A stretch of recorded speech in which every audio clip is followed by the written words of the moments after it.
Programa Gente que Fala. Apoio Cultural, Instituto Sorrindo para a Vida.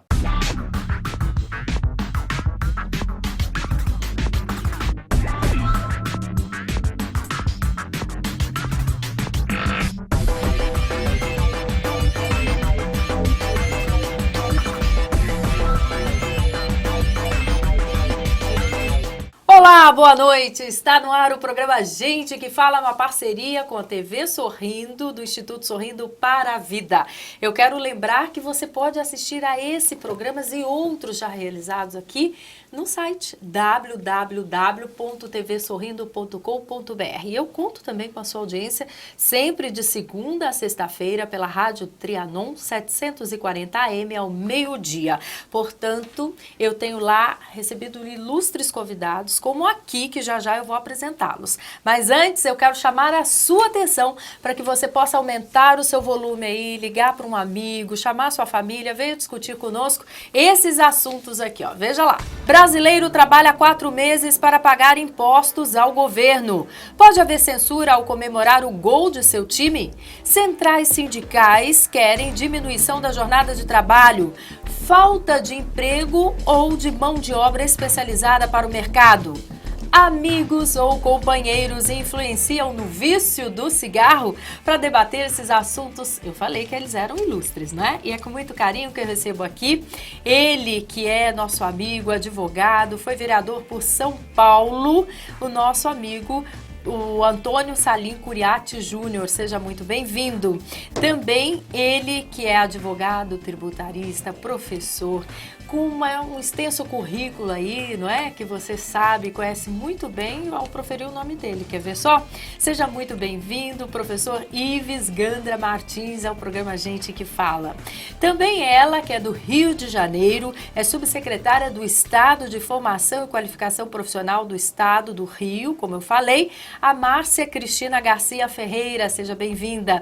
E ele que sempre que pode, uma agenda agitadíssima, comparece com muito carinho ao programa de rádio, e aqui também a Gente que Fala na TV, nosso amigo, promotor de justiça, deputado estadual filiado ao PSDB, Fernando Capês. Você viu que o nosso time aqui é muito forte, portanto, tudo que eles têm aqui a dizer é de suma importância para você em casa, causar inquietação, para pensar, para discutir, para concordar, discordar, seja lá o que for, o que a gente deseja é que você esteja conosco até o término do programa. Muito bem, vamos para o nosso primeiro assunto, pois é, tributação no Brasil. 40% da renda bruta dos brasileiros, em média, é consumida por impostos, ou seja, o brasileiro trabalha 4 meses no ano para pagar tributos ao governo. Professor Ives Gandra Martins, essa conta está correta? Bem, não chega a ser 40%, nós estamos em torno de 37%. Está quase. É, quase. Agora, se nós considerássemos aquilo que as empresas gastam como carga tributária indireta, as obrigações que as empresas têm, daí nós vamos para mais de 40%, na medida que o empresário, em média, levantamento do Banco Mundial, de 175 países do mundo, o Brasil ganhou o recorde mundial, gasta em torno de 2.600 horas só para cumprir obrigações tributárias. Para se ver o disparate, na Alemanha, o empresário alemão gasta em média 105 horas. No Brasil, 2.600. Então, se somarmos essa carga indireta tributária, que são gastos da empresa, nós chegamos a mais de 40%. O que representa em torno de 5 meses por ano. Vale dizer, nós começamos a trabalhar para nós mesmos ontem, ou, aliás, no começo desse mês. Tá certo, e nós fomos até as ruas, professor e ilustres convidados, saber do cidadão comum que ele pensa a respeito de... Eu fiz a conta de 4, mas o professor, eu não vou nem discutir, Ives Gandra disse que são 5 meses. O que eles pensam? As duas cargas. As duas cargas. Vamos ver o que eles pensam sobre isso? Acho que assim, deveres, obrigações, né, direitos, deveres, acho que a gente tem que pagar, mas tem que ser proporcional às nossas condições, né? Quando você vai tomar um cafezinho, açúcar, você já está pagando imposto, né? Eu acho uma vergonha. Eu acho que precisa se tomar uma medida enérgica em cima disso, mobilizar os trabalhadores, conscientizá-los que isso nada mais é do que um roubo. Que a gente acredita que o trabalhador não tem que pagar tanto imposto de renda. Agora, por outro lado, nós achamos também que nós temos que taxar fortuna nesse país, porque empresário não gosta de pagar imposto no nosso país. O trabalhador paga imposto, porque você paga imposto, você paga IPI, paga ICMS, você paga uma série de impostos. E muitos empresários não pagam imposto nesse país. Nós queremos sim que os empregários paguem imposto, nós queremos taxar fortuna, porque quando você fala em taxar grandes fortunas nesse país, os empresários não querem. Tudo que você vai comprar tem imposto, tudo. Tudo é conta de água, conta de luz, você paga um absurdo de imposto. Tudo tem imposto. Eu vou para o nosso deputado estadual, Fernando Capês. Como é que vê essa carga tributária no nosso país? Liliane, para mim é um mistério. O governo arrecada muito, 40%, uma das mais altas taxas de arrecadação do mundo, só equiparadas a países como os escandinavos, que dão uma retribuição de serviços públicos exemplar. Então, arrecada muito. A folha do pagamento de vencimentos, a folha de pessoal, é comprometida em mais de 50%. Os servidores reclamam que são mal remunerados. De rigor, apenas uma observação, Fernando. Hoje, com todos os encargos, nós chegamos a 102% levantamento do Zé Pastores. Aqui. Eu estou querendo amenizar, o professor está corrigindo. Não, mas está certo. Está certo. Foi para cada empregado se paga 2. Certo. Um de encargos gerais. Agora, na contrapartida, não se vê um serviço público de qualidade. Quer dizer, a escola pública é pior do que a escola particular, os serviços de segurança pública não atendem satisfatoriamente, a saúde pública está caótica e mesmo assim se arrecada muito. É necessário se rever, então, o que está acontecendo. É um problema de gestão de recursos. É por isso que, particularmente, o PSDB apoia a privatização, porque por meio da privatização nós temos um Estado menos inchado, um Estado que gasta menos com o serviço público e pode se concentrar naquilo que é fundamental, naquilo que é essencial. O que mata são os cabides de emprego, são os servidores que recebem sem prestar o serviço de qualidade e são, infelizmente, uma arrecadação que incha os cofres do governo, mas infelizmente é mal gasta. De cada R$100 aplicados no serviço público, por exemplo, na educação, somente 18 chegam ao seu destino final. Então, alguma coisa está acontecendo. O problema não está na carga tributária, mas na forma como o dinheiro é gasto, na forma como isso é investido. Na carga burocrática que condiciona a carga tributária. Curiati, você concorda aí com a afirmação do deputado Fernando Capês? Mais ou menos. Eu vou discordar só na questão da privatização. Eu não gosto dessa história do Estado mínimo, né, onde você... A incompetência do poder público, ela sempre acaba pesando para o lado do cidadão. Então, o poder público é incompetente na gestão da saúde. Cria a CPMF, depois muda de nome para tentar pôr a CSS. Né? E assim por diante. E a redução da parcela do Estado, eu falo da privatização em certos setores. Mas, atualmente, vou discordar do meu amigo querido, sou um admirador dele, deputado Fernando Capês, mas eu não vejo como o governo do Estado tem essa vontade louca aqui, por exemplo, de se livrar da nossa Caixa. Da Caixa Econômica Estadual e tal. E também as privatizações que houveram, a exemplo do Banespa, Telefônica, Vale do Rio Doce, não reverteram em benefícios públicos. Eu acho que, ao contrário, o Estado tem que participar de setores. Acho que setores essenciais, como o setor de água, por exemplo, o setor de energia, eu sou um defensor da presença direta do Estado. A gente só ouve falar em tributo, em reforma tributária, hoje no Brasil, infelizmente, não para maior eficiência do Estado, mas para encobrir algum escândalo, né? É sempre interessante, eu sempre vejo que tem muita coincidência, então a gente tinha a CPI dos cartões corporativos, né? De repente a gente começa a discutir a nova CPMF, né? E ninguém nunca mais ouviu falar Liliane, da CPI só para dar um exemplo dos cartões corporativos. De um plano de privatização que foi bem sucedido, por exemplo, nas estradas de São Paulo. As estradas, quando ficavam a critério vai do ser governo... reajustado a 17, sim, mas o pedágio... 17,40 para ir para Santos. Mas o pedágio é mais democrático, porque o pedágio paga aquele que está usando a estrada. Se não tem o pedágio, você, através de impostos que onera toda a população, inclusive quem não usa, você vai reverter. O que Curiati, me parece importante é que, na verdade, o Estado não tem a função de ser empresário. E se nós analisarmos, por exemplo, a Vale, ela cresceu muitíssimo mais quando privatizada. A qualidade das nossas estradas melhoraram consideravelmente. Por outro lado, a função do Estado de prestar serviços públicos inerentes à sua atividade é que realmente me impressiona. Que apesar das privatizações, principalmente do governo federal, o que nós temos?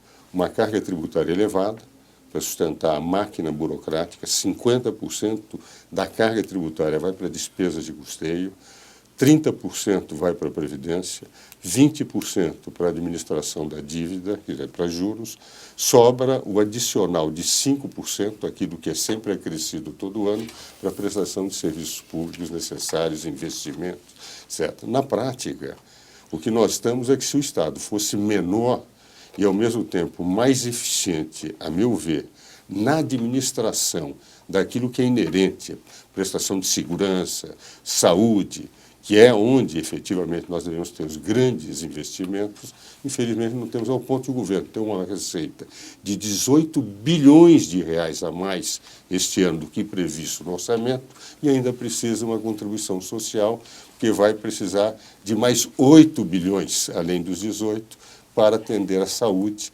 porque os quase 40% são insuficientes numa saúde que é muito maltratada no Brasil. Mas, doutor Ives, se me permite, Claro. Liliane, eu acho que o Estado tem que ser reduzido, mas reduzido no cabide de emprego, né? Reduzido Isso no mau gasto. nisso Não eu estou de reduz acordo a também. redução patrimonial de algo que era o patrimônio do brasileiro. A Vale ela é dona do subsolo do Brasil, das maiores riquezas do mundo. Todo mundo hoje, o Brasil tem a maior reserva de nióbio do mundo. Alumínio, ferro, bauxita, é uma coisa fantástica que não é mais nossa. A Vale, que tem esse nome brasileiro, a Vale é inglesa. Né? A Vale não é brasileira, a Vale não é tua. Como o Banespa é espanhol. Como a Telefônica, que a Telesp foi o monopólio da telefonia no governo do Estado. Mas a propriedade dos Como- minérios, as propriedades dos minérios Eu do acho- de Lavra Sendo pertence governo. da União. Mas o direito de, mas o você direito não de vendeu lavra, os minérios. eles pagam o quê? R$300 por ano? É uma miséria. O subsolo, o direito de lavra, eu acho que paga R$10, R$20. É algo irrisório, inexistente com relação a isso. E nós estamos tendo uma remessa de lucros, evidentemente, gigantesca para o exterior, muito maior do que o preço Mas não que lhe foi parece pago por uma essas reformas. coincidência a estabilização econômica, a queda Não, da e inflação, geração a partir do momento... geração de empregos empregos. e a tributação que a Vale paga, que é uma barbaridade. Quer dizer, Deixa na eu prática. saber o que pensa também ela, né? A única São mulher três que representante. falam demais aqui, né? Ela está representando as mulheres, porque ela é debatedora. Eu sou apresentadora, não vou poder muito falar não, viu, É Maria Cristina? importantíssimo ouvir. O que eu penso nessa questão da tributação, eu penso sempre na ponta, né? Se discute muito, se fala muito, empregador, o serviço público, é a população. Porque a base da nossa sociedade é que sempre mais sofre. Ela sofre com os impostos, ela sofre quando há uma privatização de uma empresa de grande porte, como a Vale do Rio Doce. O desemprego é imenso. E essa mão de obra que sai desse setor público não consegue ser inserida de novo no mercado de trabalho, porque ela está saindo de um programa de 20 anos de serviço público. Eu até concordo que nós temos que acabar com essa questão do vício da gestão pública, do servidor público, que ele não tem horário, que ele faz o que ele quer, mas depende da gestão. Se a gente pensar que no Brasil, que o Brasil pode adotar uma política de gestão mais séria para a área pública, a gente pode encontrar uma solução que não seja só a privatização.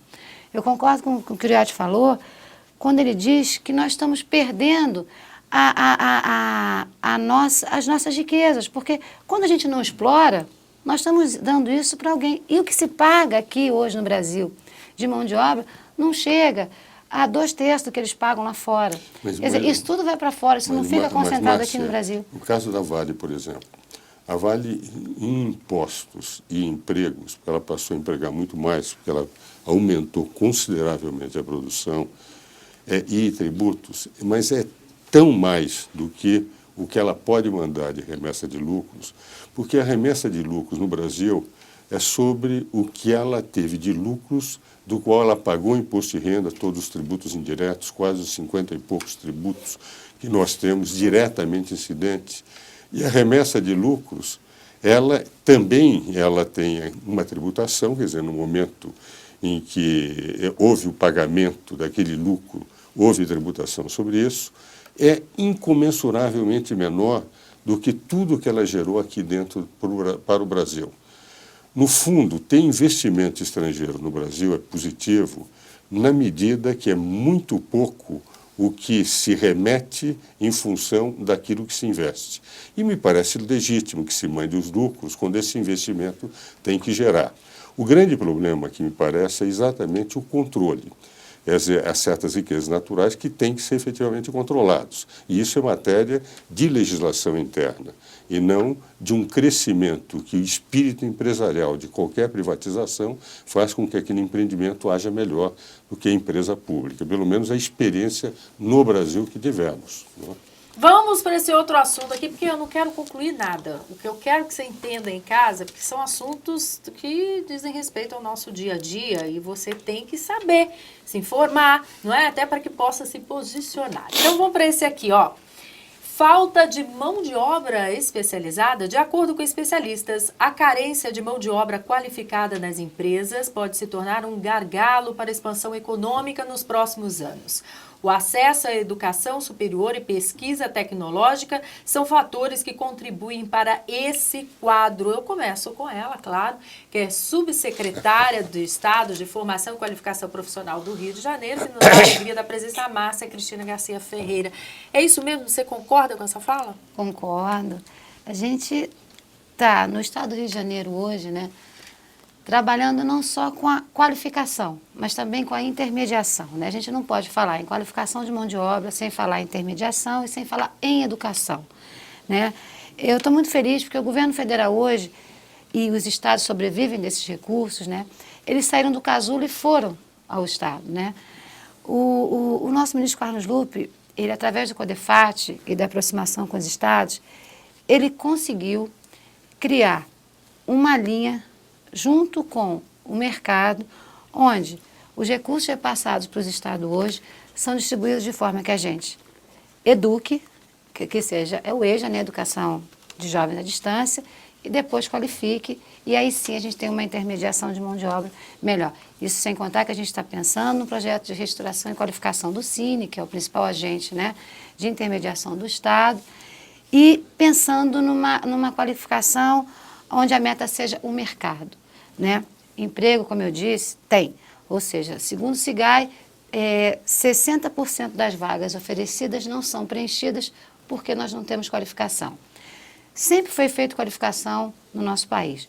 O problema é que não adianta qualificar uma pessoa que tem o primeiro grau, né? Porque ela sai de lá qualificada, vamos dizer, para a indústria naval. Mas como ela não tem o nível médio, ela não pode ser inserida no mercado.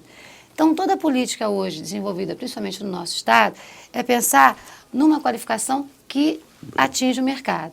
E para isso a gente está conversando com o Comperj, que hoje, né, ele está aí disponibilizando mais de 200 mil vagas para o setor.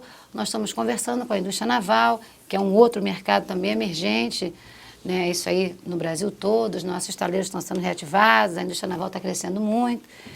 E com o comércio, né, que é o que absorve, aí vem turismo, área de serviços, né? Então, hoje a preocupação do Estado é com uma qualificação que vise mercado. E para isso nós estamos mudando um conceito no nosso Estado quando se fala em qualificação. Ou seja, não adianta qualificar um trabalhador sem que ele tenha o ensino médio e sem que ele tem o perfil do que o mercado está pretendendo. Vamos saber também a opinião de um especialista sobre esse assunto. Eu acho que no Brasil há mais falta de mão de obra realmente especializada hoje em dia em tecnologia, em muitas áreas onde exigem muito mais do que um simples diploma de uma faculdade qualquer. Agora, as escolas públicas devem ter professores que realmente não são muito bem pagos, não são motivados e não são treinados para incentivar, para motivar os alunos. Os colégios estrangeiros que cobram muito, claro, colégios estrangeiros como Graded, Porto Seguro, Dante Alighieri, Colégio Suíço, St. Paul's School, cobram caro. Mas eles dão uma educação multicultural completa e inclui muitos assuntos além do que as escolas, infelizmente, do Brasil podem oferecer. Depois tem outra coisa.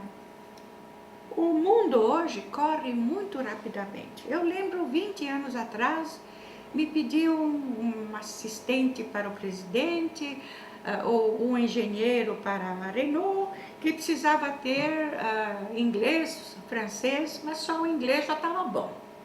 Hoje em dia, eles querem muito mais. Eles querem uma formação em faculdade conhecida, querem um MBA, querem um pós-graduado, querem alguém que depois fez um mestrado, estudou no exterior, viveu no exterior, teve uma experiência multicultural e sabe se comportar socialmente, né? Uma pessoa que tem classe, quer dizer, que tem berço desde a família. Então querem muita coisa. Os empregos bons que existem por aí, onde pedem engenheiros, ou gerentes, ou mesmo pessoas de médio, né? Média gerência, tem que ter muito mais. Tem que ter muita classe, tem que ter línguas, estudo, pós-graduação e vivência fora do Brasil, para chegar a ser alguém. Agora, como é que os coitados que passam por escolas públicas, a não ser esses felizardos que conseguem entrar na USP ou na Unicamp, onde não paga, mas infelizmente quem é que entra lá? A maioria são pessoas que ganham dinheiro, cujos pais poderiam pagar uma faculdade paga, né? Então, sobra para o povo essa falta de oportunidade. Especialmente hoje em dia vai se tornar muito assim. Daqui para frente, daqui a 10 anos, com o progresso que nós estamos tendo no Brasil, com as indústrias que estão vindo, com a tecnologia, com tudo, o que vai acontecer? Se eles não encontram aqui o número suficiente de técnicos e engenheiros preparados, vão acabar trazendo de outros países. É também a sua opinião, ou Curiati? Acho que é uma visão bastante interessante da secretária, porque é a primeira vez que eu vejo a aplicação de marketing. Marketing é verdade, não no sentido pejorativo, mas é a adaptação do produto ao mercado, né? Porque antes você tinha, verba para lá, verba para cá, não. E jogando. Hoje a preocupação em si é bastante profissional e correta. Eu fico muito feliz. Ainda ouvi uma notícia do Rio de Janeiro, a gente que é de São Paulo, viu, secretário? A gente, às vezes... Olha o que você vai dizer. Não, é verdade. Pô, a gente reclama da violência, também, né? Eu sou do Rio também, sou do estado do Rio. Eu sou fluminense, Campos, estado do Rio. Vai falar mal do Rio. Não, falo bem, morro de vontade de ir pro Rio de Janeiro, só não tenho coragem. Né? Porque às vezes a gente reclama da segurança aqui, eu falando com a minha esposa, né? Nesse fim de semana eu queria ter a banca de jornal, 2 quarteirões de casa, mas não tive coragem porque já estava escurecendo, era 5h30 da tarde, né? Melhor não arriscar, né? Eu não vamos, né? Mas a gente chega em casa, vê bala perdida, policial torturando jornalista, né? Criancinha estuprada, violentada, e a gente fala, nossa, que bom que a gente não está no Rio, a gente está em São Paulo. Mas essa política do Rio de Janeiro que o senhor está trazendo aqui, eu acho que é de bom grado, né? É uma adaptação perfeita, é como o Estado tem que trabalhar via de regra, adaptando perfeitamente e gastando bem o dinheiro. Exatamente, porque a gente está pensando em inclusão, na qualificação como uma forma de inclusão, né? Social e de prevenção. Porque quando a gente consegue, principalmente o jovem, né, aquele primeiro emprego, qualificar um jovem, você está tirando ele daquela que eu chamo a mão de obra do tráfico, que é uma realidade do nosso Estado. Né? Você está dando emprego.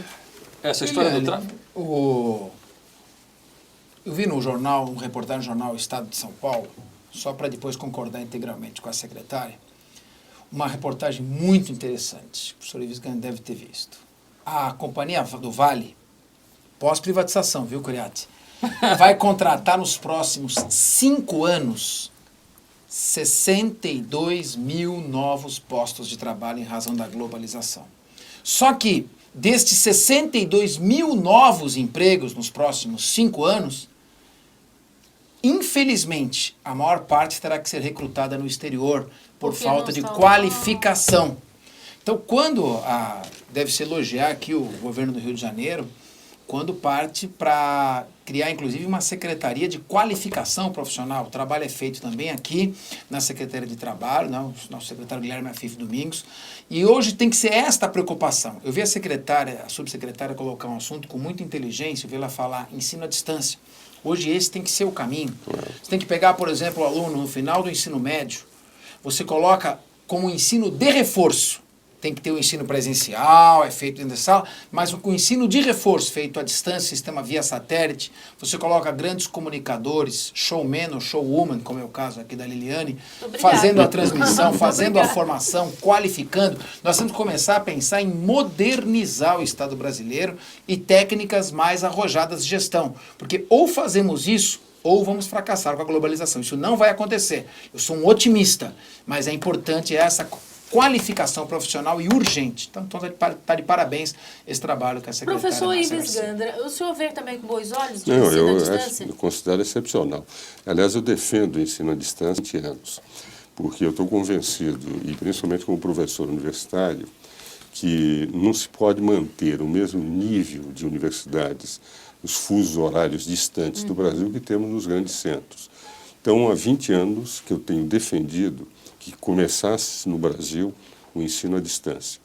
E eu estou convencido hoje que é a melhor forma de pegarmos alguém que está no Acre, em Roraima, em universidades além da capital, para receber este ensino. Agora, secretário, o que eu, como velho professor, vou selecionar em 54, em universidades em 60, ver como eu estou velho, o que ocorre é que no Brasil nós aplicamos muito pouco. A Coreia, desde a década de 60, aplica 6% do PIB em educação. Com todos os esforços no Brasil, nós aplicamos 4% do PIB. Nós estamos muito distantes ainda de aplicar em nível de países emergentes, como é a Coreia, como é a China, como é a Índia. A Índia, por exemplo, hoje está aplicando tanto que Thomas Friedman, nesse livro O Mundo é Plano, ele mostra que estão sendo recrutados na Índia para os Estados Unidos os profissionais. Agora, um outro dado que a senhora apresentou, que eu considero extremamente importante, no Brasil, ainda no MEC, existe uma resistência muito grande ao chamado mestrado profissionalizante. No dia que nós tivermos não mestrados e doutoramentos acadêmicos, mas profissionalizantes, nós chegaríamos a esse preenchimento de mercado. Eu gostaria que você explicasse para o pessoal de casa essa diferença. Mestrado acadêmico é aquele que vai fazer o mestrado para seguir a carreira universitária, vai ser professor universitário, livre-docente. Mestrado profissionalizante é para ser um especialista na aplicação na vida corrente, no dia a dia. Então, o mestre profissionalizante é aquele que vai ensinar exatamente como ser aproveitado no mercado de trabalho.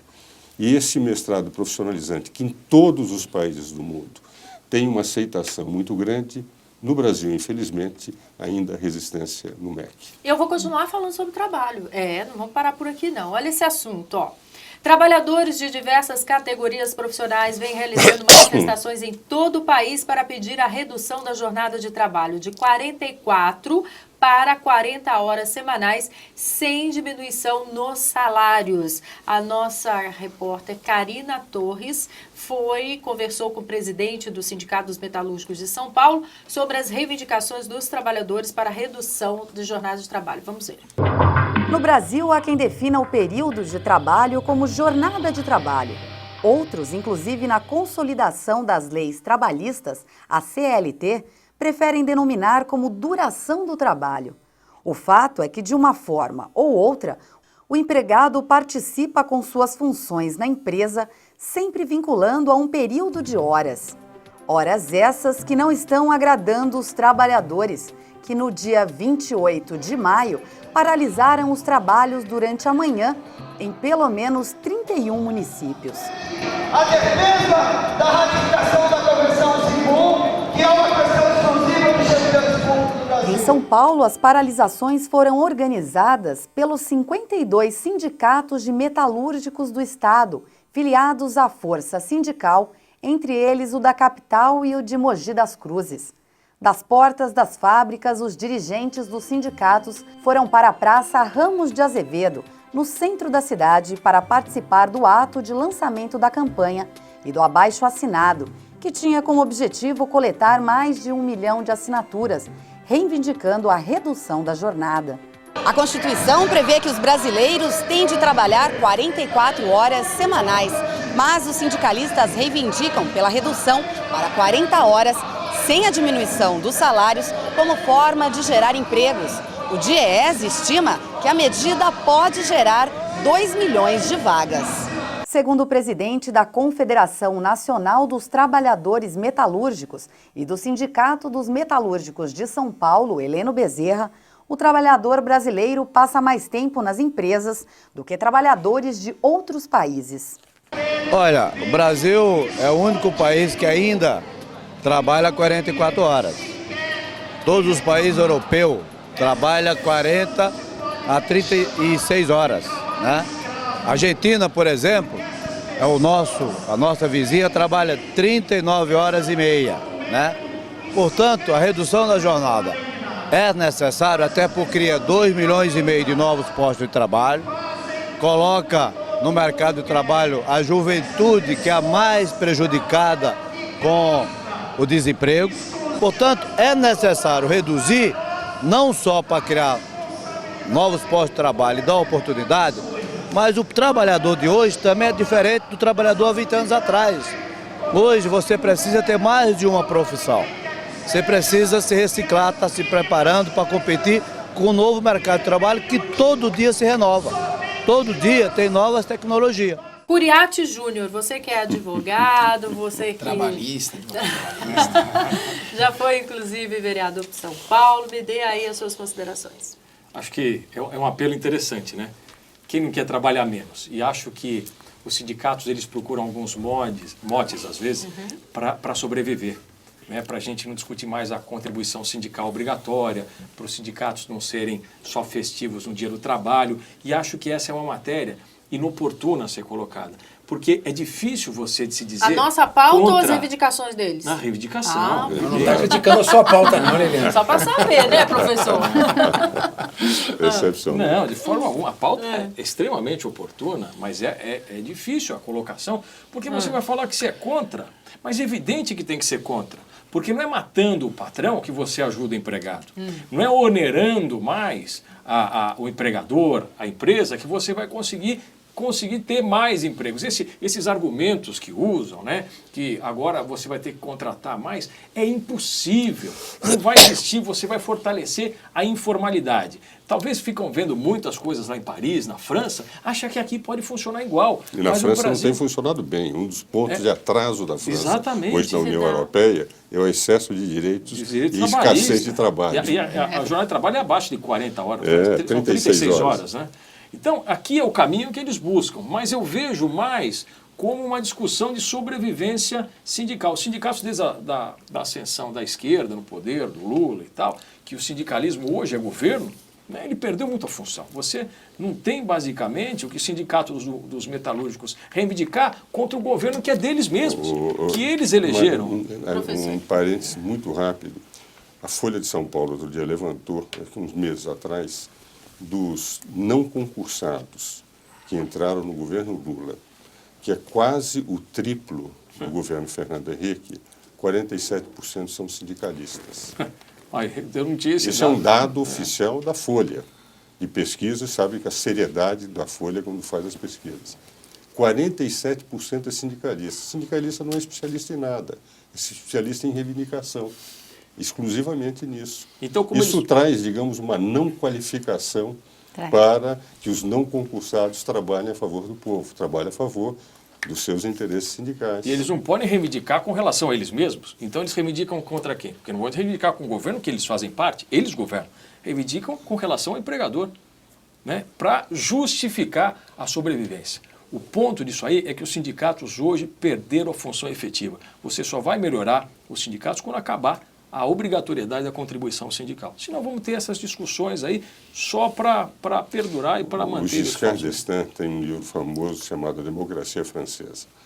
E ele diz que 4 poderes deveriam governar o mundo. Qualquer país democrático. O poder político, o poder econômico, o poder sindical, entende? E ele considerava, evidentemente, a importância também do poder da mídia. Diz que quando um desses poderes se contamina pelo outro, ele deixa de ser um poder autêntico.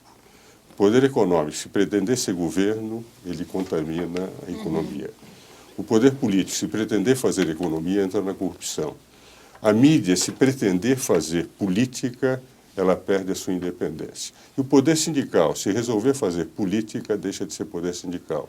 Eu acho que o diagnóstico do Giscard d'Estaing é perfeitíssimo. E é o que está acontecendo no Brasil, não é, Samir? Perfeito. Ô, Márcia Cristina, eu gostaria de saber as suas considerações também. Você acha que é legítimo reivindicar agora, passar de diminuir aí a carga de 44 para 40 horas semanais? Eu acho que ainda não é o momento. Eu acho que o país passa, né, por uma transformação, ele está crescendo como um todo.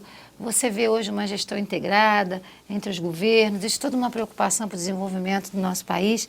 E isso é uma coisa que vai gerar, nesse momento, uma discussão que eu não penso que ela está amadurecida, né? Eu penso que os sindicatos estão se precipitando, o processo do trabalho no país, tem toda uma questão tributária, tem a questão da qualificação, que a gente tem que pensar para que o Brasil fique mais maduro, né? Eu não vejo esse momento ainda como momento para essa discussão. Tá certo. Olha, e agora vamos falar um pouquinho de amenidades, será? Você não quer me ouvir, não? Ai, eu ia cortar você, não que seja muito, imagina que eu estou aqui, eu já vou dar um palpite também. Porque eu já ia sair para sua pauta também. Por favor, suas considerações. É muito rápido, eu só queria, não tem mais o que acrescentar, a não ser dizer o seguinte. Desde 1796, quando foi inventado o tear mecânico, começou a Revolução Industrial, e quando os mineiros trabalhavam nas minas de carvão, lá na Inglaterra, e morriam trabalhando 18 horas por dia em condições insalubres, para a data de hoje, em que foi promulgada a nossa Constituição Cidadã de 5 de outubro de 88, que vai fazer 20 anos, a nossa Constituição, no artigo 6º, que estabelece o capítulo dos direitos sociais, ela engessou de tal maneira a atividade econômica, que, a meu ver, o único caminho a se seguir é nós rediscutirmos isso e abrirmos passo para a livre negociação entre a empresa e o trabalhador, caso a caso. O Estado tem que ser ele tem que estabelecer as coordenadas gerais, ser um fiscal e não procurar se substituir no papel de negociação totalmente entre empregado e empregador. Acho que a questão da contribuição sindical, o fortalecimento dos sindicatos, tudo isso foi muito danoso, mas acho que o Estado tem que sair um pouco de cena e facilitar a que haja uma composição, porque senão vai acabar no que o Curiati disse, cada vez mais na informalidade, nesta hipocrisia de direitos que existem. Aliás, nos Estados Unidos é exatamente esse sistema que funciona. Há uma liberdade sindical que nós não temos, a unicidade sindical prejudica muito, porque na prática não há alternativas para o empregado de poder escolher aquele sindicato que seja realmente o sindicato que o representa, e não apenas trampolim para cargos políticos. Não é? Que é o que Isso a gente dele vê na disse o prática. Fernando Capês, é o que acontece nos Estados Unidos. Agora sim, vamos falar de futebol, né? Eu espero aqui que, claro, todos nós torcemos pro Corinthians aqui, não é, Curiati? Que isso. Hã? Você torce para que time? Eu conheço meu pai e minha mãe, moro no Morumbi. Eu vou fingir que eu não tô ouvindo, viu? Você é São Paulino. Graças a Deus. São Paulino. E Márcia? Eu, como boa carioca, sou flamenguista. Flamenguista. Eu, como boa carioca agora, Olha, adotei São Paulo, eu sou corintiana, o professor. Não, eu sou São Paulino, fui presidente do Conselho dos Cardeais de São Paulo. E meu querido Capês? Eu sou corintiano. Minha filha, uma é palmeirense e a outra é São Paulina, mas eu sou corintiano. É a evolução da espécie. Tá certo. Olha, vamos para esse assunto aqui. Aumenta o seu volume na TV, porque a coisa vai pegar fogo agora. A CBF proibiu as comemorações de gols com a chamada dança do CREO e quer regulamentar outros tipos de comemorações, como tirar a camisa ou mandar a torcida adversária ficar quieta. Comemorações com regras têm graça, deputado? Bom, eu acho que você tem que regrar aquilo que pode suscitar violência dentro do estádio de futebol. Em primeiro lugar, dizer que o jogador de futebol não deve fazer isso no estádio dos aflitos, lá no estádio do Náutico, senão a polícia militar é capaz de prender, algemar e arrebentar. Não, ele é um está se perigo. referindo ao o jogo que houve entre Botafogo do Rio e Náutico, em que a torcida entrou, algemou de maneira abusiva, absurda, não, mas vamos explicar, uma demonstração excessiva de violência. André Luiz, não é? Foi lá, fez um gesto. Exato. Então é isso que eu estou dizendo, que tem que ser punido. Erraram os dois ali. Tem que ser punido isso dentro do ponto de vista desportivo. Polícia Militar tem que entrar quando está ocorrendo crime, porque o que ela fez tecnicamente é desaconselhável, porque o que ela fez pode gerar um tumulto, poderia ter ocorrido uma tragédia em razão de um comportamento desequilibrado dos policiais militares que estavam no estádio do Náutico dos Aflitos no jogo entre Botafogo e Náutico. Agora, acho que tem que ser proibida, sim, a comemoração capaz de suscitar conflitos dentro da praça desportiva, como ocorreu num jogo em Santa Catarina entre Figueirense e Avaí, em que um jogador do Figueirense, após marcar um gol no Avaí, foi para a torcida do Avaí, ficou de costas e mostrando a camisa, fazendo gestos. Isso provocou a invasão do estádio, quase ocorreu uma tragédia. Jogador de futebol, um jogador do Corinthians, o Carlitos Teves, fez um sinal com o dedo, mandando a torcida calar a boca. Aquilo gerou um conflito. Então, o jogador tem que ser punido quando ele faz uma comemoração provocativa, ofensiva, capaz de gerar instabilidade e insegurança. Ele tem que ser punido, aliás, com rigor, rigorosamente, mas dentro do âmbito desportivo. Agora, tirar a camisa, abraçar, pular, fazer Dancinha festa, do creu. dança do creu, dança de não sei do quê. Pode? Isso faz parte do futebol, faz parte do carisma do futebol. Quer dizer, querer regulamentar para que seja um esporte certinho, sem emoção, quando o futebol no futebol as emoções afloram, a meu ver, tem que se procurar o equilíbrio. Os romanos ensinavam, o ideal é que um dos remos roce areia, enquanto o outro toque as ondas do mar. Nem tanto ao mar, nem tanto à terra. Tem que ter bom senso e equilíbrio. Deixa eu perguntar pra Márcia, você é fluminense, não, você é Flamenguista. flamenguista. Eu que sou fluminense. Não era corintiana, já mudou? Não, aqui em São Paulo, querido. Ah, bom, no Rio eu sou No fluminense Rio, também. A pergunta é que costuma ir assistir partido de futebol? Muito pouco, né? Mas Gosta? gosto de acompanhar. Tem acompanhado o comportamento dos jogadores e o que acha? Olha, o problema é cultural, né? Você, por exemplo, você vai ao Maracanã, né? Como é que é a maior expressão popular de emoção que você pode sentir? Então, às vezes, é muito difícil controlar quando um jogador faz um gol e aquela torcida viva, por exemplo, Flamengo, né? Aquilo treme. Né? E aí, eu concordo aqui com o deputado. A gente tem que ter um equilíbrio. Não vai prender torcedor porque ele está tirando a camisa, girando no ar, dançando. Agora, se tiver uma questão de violência, é com a polícia. Né? Se tiver algum ato desrespeitoso, até que esteja respeitando alguma coisa, a polícia tem que controlar. Agora, eu penso que isso daí é tolir, sabe? É tolir o nosso direito de comemorar, de brincar. E principalmente quem vai ao Maracanã, quem vai aos grandes estádios, São Paulo, Minas, é aquele torcedor mesmo que sai de casa, às vezes leva o filhinho, e ele vai parar para se divertir, não para brigar. A briga são poucos que estão ali que causam mas eu acho que no que diz o Fernando, há uma razão de ser, de controlar os jogadores. Porque eu sou sócio de São Paulo de número 46, há 65 anos. Só há 45 mais antigos do que eu no São Paulo. Presidia o chamado Conselho dos Cardeais, que é o conselho superior só de ex-presidentes. E o que eu posso dizer é o seguinte, frequentando estádios, levava meus 6 filhos aos estádios, quando eram crianças, é que houve uma mudança tão grande naqueles primeiros tempos em que se podia levar a criança. Eu levava a família frequentava, não frequentava, por quê? A família frequentava. Meus filhos, uma vez eu levei 20 crianças comigo, os amigos dos meus filhos, e não havia receio. O que ocorre hoje? Hoje, esse ambiente que se criou foi de tal ordem que as torcidas são inimigas. Nós temos um ambiente de guerra. Agora, se o jogador resolve fazer gestos que pretendem atingir a outra torcida, não é que ele está comemorando para a sua torcida. Eu tenho a impressão que teria que ser punido. Porque essa é a melhor forma de não criar maiores problemas do que um time que está com a sua torcida e que fica triste quando está perdendo, é ver os outros jogadores fazendo pouco da torcida, mandando calar. Eu mesmo acho que as próprias danças deveria ser aquela comemoração, eles se aplaudem, se comemoram, abraçam e parar aí. Tão bonitinho quando faziam menção à aliança, né? Que tava mandando beijo para a namorada, para a companheira. Quando anunciava o nascimento de esse uma também criança, já enjoou esse. Não, mas bonitinho, né? Porque eles mas continuam. quanto aos jogadores, eu concordo. Eu acho que aí a própria direção do time tem como chamar. Eu estava me referindo um pouco mais à torcida, né? Que muitas vezes elas também se excedem. A torcida é muito difícil controlar. Por isso é que eles Porque ela não separam deve as ser torcidas. excitada, Coisa que não havia no meu tempo.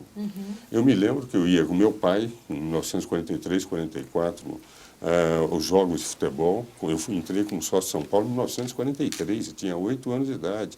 Ficavam as duas torcidas juntas. Leônidas tinha chegado, não tinha Leônidas, chegado em São Paulo, 43, foi exatamente no ano em que o Leônidas chegou.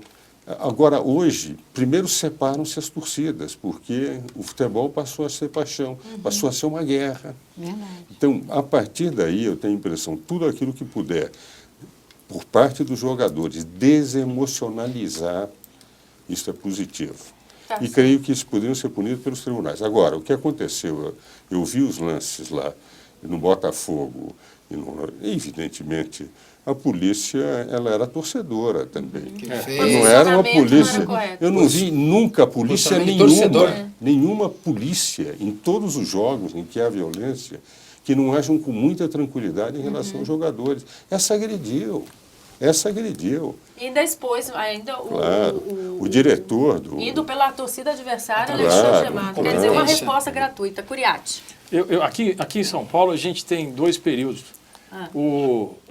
As torcidas, elas são incontroláveis. Eu conheço bem a Gaviões da Fiel, através de um sócio meu, que é advogado deles, tá? Não vai falar do Corinthians só. Você fala generalizando. Não, estou falando que eu conheço a torcida, tenho muita amizade da Gaviões. E tinha uma época, eles são administráveis. E o primeiro que administrou, conseguiu administrar, foi o Capês. Foi o Fernando Capês, como promotor aqui, que conseguiu. E não é que eles morrem de amores pelo Fernando Capês. Aliás, lhe falei isso. Pelo mas contrário. Tem um respeito. Não, pelo contrário, te respeitam. Mas não gosto, mas respeito. E tem extremo respeito, porque antes do Capês entrar, é a verdade, não dava para ir no estádio. Não dava mais. Eu estudei no Porto Seguro, que é atrás do Morumbi.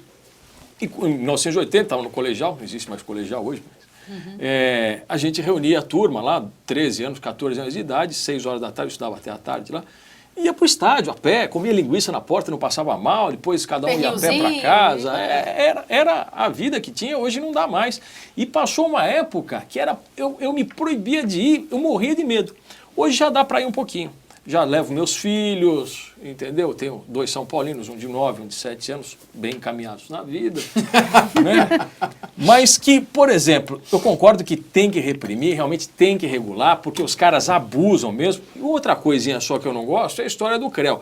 Quem me conhece, quem está vendo, sabe que eu não sou nada moralista, viu? Botar, quem sou eu? Eu não conheço essa dança, eu comentei sem saber o que é. É o do CREL lá e tal. Eu me manifestei. Bom, então. Então, eu não sei o que é dança do CREL. É difícil. Se é para fazer um gesto obsceno, é difícil. Não pode, evidentemente, porque além de ferir a ética, fere a lei também. Meu moleque de 7 anos perguntar o que é o CREL lá que o cara está falando, é difícil. Eu não sabia que era isso. Não é. Mas CREL é uma dança do Rio, é um funk. É um funk? Mas é obsceno. Eu tô ficando meio ultrapassado, já não sabia que era esse negócio do CREL. Mas ele tem uma conotação obscena. Não, claro, que o ato obsceno. Olha, eu também estou com você, ato obsceno. Nós não vamos falar só de coisa ruim, não, porque o deputado Fernando Capês, como lá no passado agiu com as torcidas, continua agindo nesse sentido também com o seu novo projeto, que dispõe sobre a localização e horário de entrada e saída das torcidas organizadas dos estádios situados no território do estado de São Paulo. É isso mesmo? É isso mesmo. O Estatuto do Torcedor, em 2003, mandou numerar todos os lugares dos estádios. Mas, como no Brasil tem lei que pega e lei que não pega, estão descumprindo. Nosso projeto de lei diz o seguinte: dentro do estado de São Paulo, em todos os estádios de futebol no estado de São Paulo, onde forem realizados jogos de futebol profissional, todos os lugares, todas as cadeiras têm que ser numeradas. Número 2. Só poderão ser expedidos ingressos que correspondam à numeração das cadeiras. Então, todas as cadeiras e todos os ingressos têm que ser numerados. Não tem overbooking. Se não forem numerados, não será liberado o estádio, não será expedido o alvará de liberação para funcionamento do estádio. Ou numera lugar e bilhete, ou não autoriza o funcionamento. 3.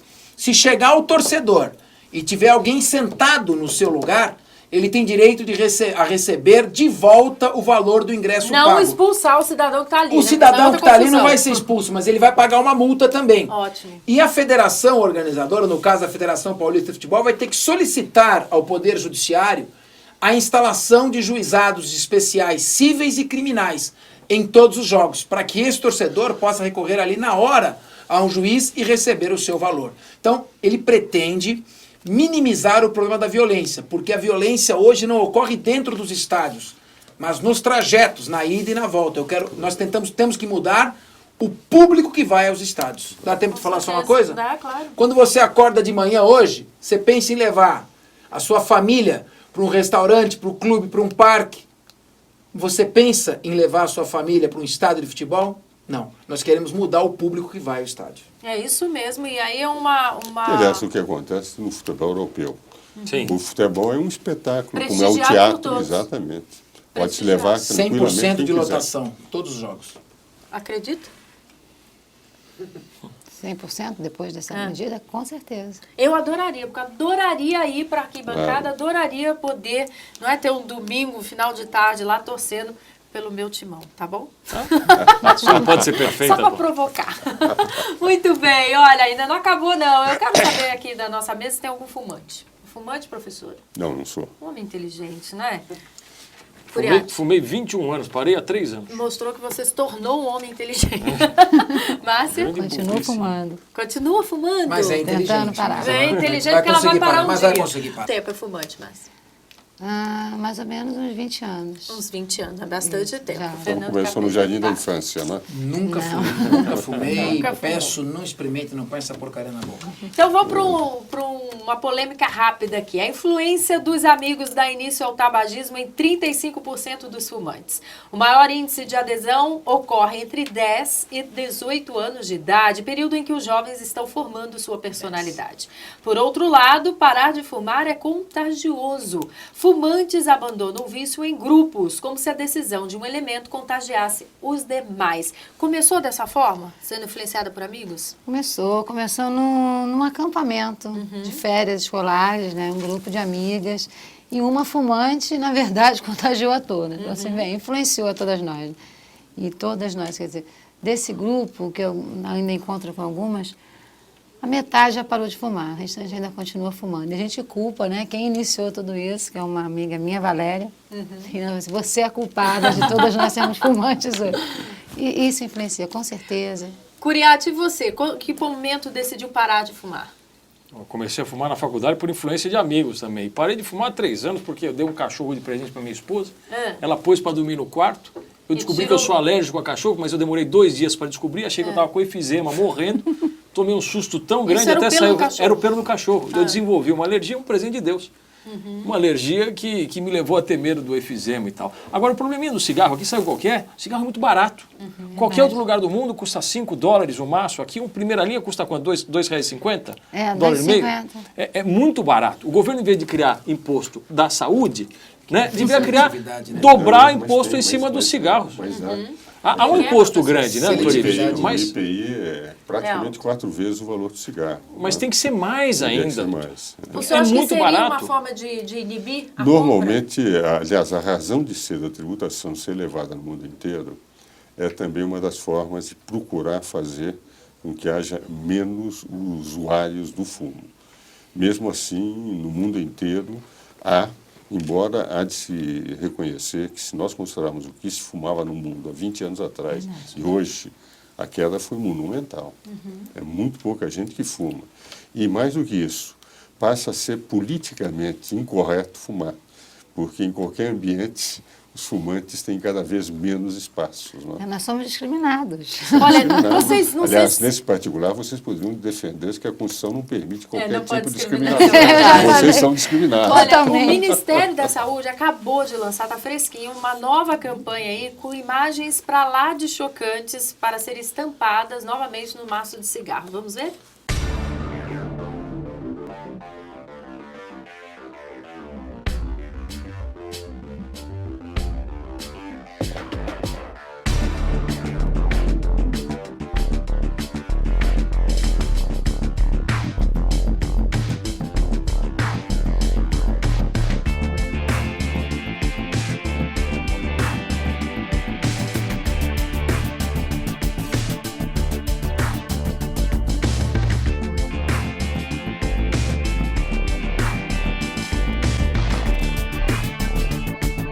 Você acha que isso é uma forma também de inibir?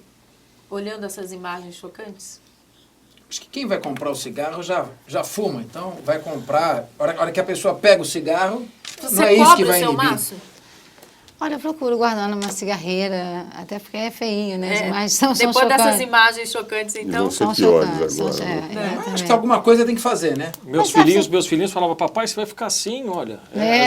Ajudou. Eu sofro isso com as minhas sobrinhas, né? São todas, tia, e eu acho ótimo, né? Porque eu tenho sobrinhas adolescentes e pré-adolescentes, eu fico muito feliz que elas me repreendam, porque eu sei que elas não serão fumantes. Essas campanhas ajudam muito para hoje. Nossa juventude hoje não fuma mais porque está na moda. A minha fumava. Exatamente. E eu estou achando assim, isso muito bom, porque a gente tem aí toda uma conscientização entre os jovens, né? Para a questão do cigarro. Olha, que pena, como tudo que é bom passa muito rápido. É claro que o nosso programa está próximo ao fim. Mas antes, eu quero aqui mais uma vez agradecer a participação dele, que nos deu aí, não é, o carinho da sua presença como advogado tributarista, professor, Ives Gandra Martins. Muito obrigada por sua vinda aqui. Foi uma grande alegria estar com você, Liliane. Muito obrigada. Também ao nosso promotor de justiça, deputado estadual filiado ao PSDB, nosso amigo Fernando Capês. Obrigada pela presença. Eu te agradeço mais uma vez e poder estar junto aqui dos ilustres convidados e principalmente do meu ídolo, professor Ives Gandra Silva Martins. A subsecretária de Estado de Formação e Qualificação Profissional do Rio de Janeiro, leva o meu abraço ao Rio de Janeiro, a Márcia Cristina Garcia Ferreira. Obrigada por sua participação. Obrigada a você, Liliane. E também o nosso amigo, advogado, o Salim, eu acho estranho de chamar Antônio Salim Curiati Júnior, pelo tratamento do Curiati, né?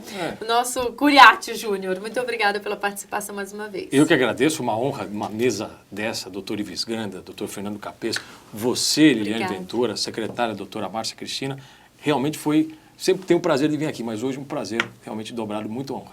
Olha, eu quero lembrar que você pode assistir esse programa mais uma vez, que fica lá na internet à sua disposição, www.tvsorrindo.com.br, numa parceria com o Instituto Sorrindo para a Vida. E lembrando que também estamos de segunda a sexta-feira na Rádio Trianon 740 AM, sempre ao meio-dia. Aguardo a sua audiência lá também. Um abraço a todos, muito obrigada pela companhia, uma ótima noite e até o próximo programa.